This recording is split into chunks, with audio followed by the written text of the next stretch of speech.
नमस्कार मित्रांनो, मी आहे प्रवीण राठोड आणि तुम्ही पाहता आमचा YouTube channel tech Marathi expert.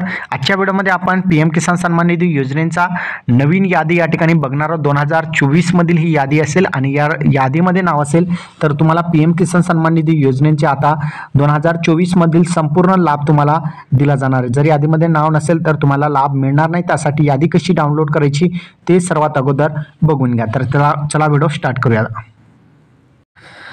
तर मित्रांनो, तुम्हाला सर्वात अगोदर पीएम किसान सन्मान निधीच्या वेबसाईटवर यायचं आहे। त्यासाठी गुगलमध्ये तुम्ही टाईप करा पीएम किसान। हा टाईप केल्यानंतर तुमच्यासमोर एक नवीन पेज ओपन होईल। यामध्ये तुम्हाला पहिल्या जी लिंक दिसेल त्यावर तुम्हाला क्लिक करायचं आहे। यामध्ये पीएम किसान सन्मान निधी योजनेची ही ऑफिशियल वेबसाईट असेल। यावर क्लिक केल्यानंतर तुम्हाला तुमच्यासमोर अशा प्रकारचा जो आहे वेबसाईटची पेज दिसेल। या पेजवर तुम्हाला यायचं आहे।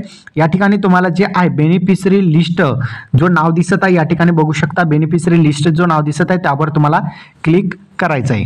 यावर क्लिक केल्यानंतर तुमच्यासमोर अशा प्रकारचा नवीन पेज जे आहे आता ओपन होतील आणि त्या पेजमध्ये या ठिकाणी बघितलं की तुम्ही बघू शकता यामध्ये काय काय माहिती तुम्हाला टाकायची आहे। ही 2024 ची लिस्ट आहे। तर या ठिकाणी तुम्हाला महाराष्ट्र राज्य टाकायचं आहे। तुम्ही ज्या राज्यातून राहता तो राज्य महाराष्ट्र असेल। त्यानंतर तुमचा जो जिल्हा असेल तो टाका या ठिकाणी। त्यानंतर तुमचा जो तालुका असेल तो टाका।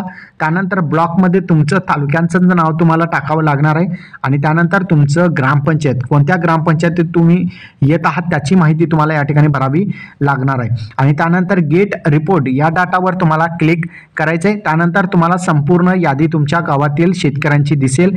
या यादीमध्ये जर तुमचं नाव असेल तर तुम्हाला पीएम किसान सन्मान निधी योजनेचा जे 2024 मध्ये जे हप्ते मिळणार आहेत ते सर्व हप्ते तुम्हाला मिळत राहणार आहे।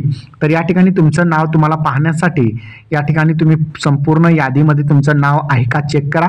असेल तर कमेंटमध्ये येस टाईप करा, नसेल तर कमेंटमध्ये नो टाईप करा आणि त्याचं कारण तुम्हाला सांगायचं आहे कशामुळे तुमचं या ठिकाणी नाव जे आहे आलेला नाही। तुम्हाला हा व्हिडिओ कसा वाटला कमेंटमध्ये सांगायचा विसरू नका। चॅनलवर नवीन असाल चॅनलला सबस्क्राईब करा। इथेच थांबा। जय हिंद, जय महाराष्ट्र।